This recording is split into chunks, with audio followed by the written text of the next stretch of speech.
I am Ernest Nadal. I am Scientific Director at the Catalan Institute of Oncology in Barcelona, Spain.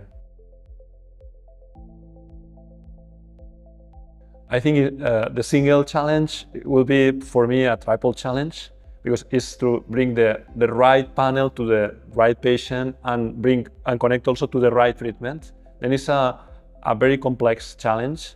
And talking about the right panel, I would say that we need panels that are that give access to the most important driver alterations, but taking into account that a lot of new biomarkers are arriving, and then we need flexible panels. That is one of the challenges that we have.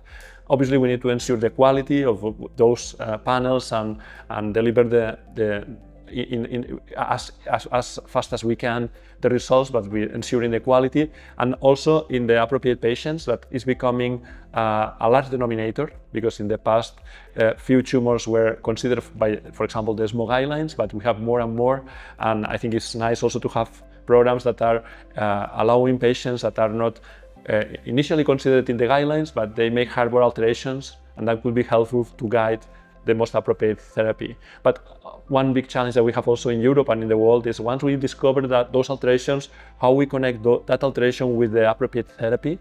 That is a reality in some countries, but we have a lot of countries that are behind, and we need to push forward and make it possible that patients can receive those drugs or in a clinical trial, that sometimes is the solution, or out of a clinical trial. But I think that is probably the most important challenge, because once you have the alteration identified, having the patient in front of you and you are not able to treat that patient, I think, to me, as a clinician, that is the most difficult scenario that I could face.